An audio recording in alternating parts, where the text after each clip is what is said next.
আসসালামু আলাইকুম। আশা করি সবাই ভালো আছেন।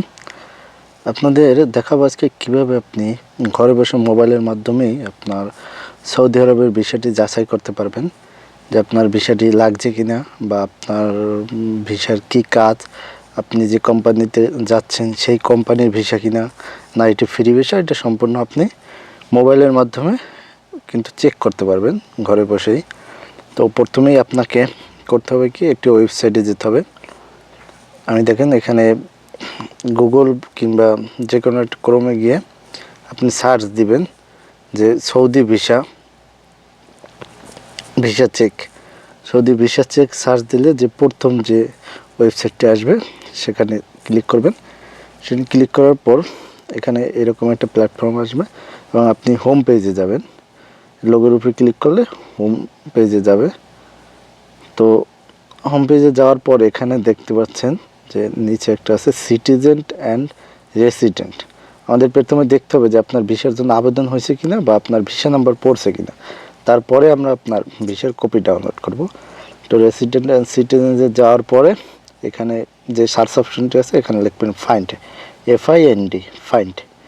দেওয়ার পর এরকম একটা অপশন আসবে। আসলে এখানে আপনার পাসপোর্ট নাম্বারটি দিয়ে দেবেন। এরপরে নিচে দেখতে পাচ্ছেন ভিসা টাইপ, যেহেতু আপনি ওয়ার্কার ভিসায় যাবেন ওয়ার্ক দিয়ে দেবেন। এখানে একটি কোড দেখেন লেখা আছে এলোমেলো করা, এই কোডটি এখানে খালি করে দিয়ে দেবেন।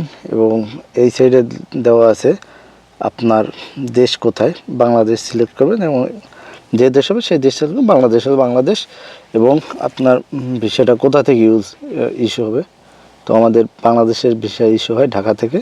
তো এখানে আপনি ঢাকা লিখে দেবেন। ঢাকা লিখে দেওয়ার পর এখানে দেখতে পাচ্ছেন সার্চ অপশন আছে, সার্চ অপশনে ক্লিক করবেন। তো ক্লিক করার পর দেখতে পাচ্ছেন একটা উপরে কিন্তু প্রথমেই একটা ভিসা নাম্বার আপনার শো করছে, তার মানে ওনার ভিসা লেগে গেছে। যদি আপনার ভিসা লাগে তাহলে এবার নাম্বার শো করবে, যদি না লাগে তাহলে শুধু নাম্বার শো করবে না, শুধু এই আবেদনটি শো করবে। তাহলে বুঝতে পারবেন যে তারা শুধু আবেদন করে রাখছে, আপনার ভিসা এখন পর্যন্ত তারা ইস্যু করে নেই। আর যদি এই নাম্বারটি আসে তাহলে বুঝবেন যে ভিসা ইস্যু হয়েছে। যদি ভিসা ইস্যু হয়ে থাকে তাহলে এখন ভিসাটি ডাউনলোড করে দেখে নেবেন যে আপনার কোম্পানির নাম এবং আপনার সেই কোম্পানিতে কী কাজ, এবং এটি ফ্রি ভিসা কিনা, এগুলো সব কিছু আপনি ভিসা ডাউনলোড করার পরে দেখতে পারবেন। আপনি ভিসা ডাউনলোড করতে প্রথমে দেখবেন অ্যাপ্লিকেশন নাম্বার আছে, এখানে উপরে একটা অ্যাপ্লিকেশন নাম্বারটি কপি করবেন। অ্যাপ্লিকেশন নাম্বারটি কপি করার পরে আবারও প্রথম হোম পেজে চলে যাবেন।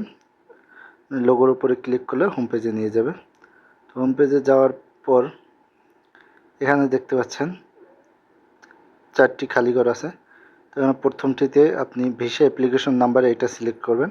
এখান থেকে ভিসা অ্যাপ্লিকেশন নাম্বার সিলেক্ট করার পর নিচে যেটি আছে সেখানে ওই যেটি কপি করছেন সেটা দিয়ে দেবেন, এবং এখানে যে পাসপোর্ট নাম্বারটি আছে আপনার সেই পাসপোর্ট নাম্বারটি দিয়ে দেবেন।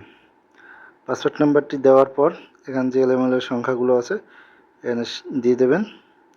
তারপর সার্চ অপশনে ক্লিক করবেন। ক্লিক করার পরে দেখতে পারেন আপনার ভিসাটি কিন্তু এখানে চলে আসছে। কারণ আপনি এটা প্রিন্ট করতে পারেন, কিংবা এখান থেকে আপনি ট্রান্সলেশন করে সবগুলো দেখতে পারেন যে আপনার ভিসার মেয়াদ কতদিন আছে, কতদিনের ভিতর সৌদি ঢুকতে হবে, আপনার কাজ কি, আপনার কোম্পানির নাম কি, এগুলো সম্পূর্ণ কিন্তু এখানে দেখতে পারবেন। এবং নিচে স্ক্যানার দেওয়া আছে, স্ক্যান থেকেও দেখতে পারবেন। দেখতে পাচ্ছেন আমি আপনাদের জন্য এটা ইংলিশ করলাম যে আপনার কাজ হয়েছে এখানে লেখা ট্রাক ড্রাইভার, এবং আপনার কোম্পানির নাম লেখা আছে এখানে দেখতে পাচ্ছেন। যদি এই কোম্পানির নামের জায়গায় যদি দেখেন লোড অ্যান্ড আনলোড লেখা, তাহলে বুঝবেন যে এটি ফ্রি ভিসা, এটি কোনো কোম্পানির ভিসা না। যদি যে কোম্পানিতে আসবেন যদি এখানে ওই কোম্পানির নাম লেখা থাকে তাহলে বুঝবেন এটি সেই কোম্পানির নাম, এবং কাজের ক্ষেত্রে যদি যে কাজটি লেখা থাকবে বুঝবেন যে সেই কাজটি আপনাকে দেওয়া হবে। তো সবাইকে ধন্যবাদ, সবাই ভালো থাকবেন, খোদা হাফেজ।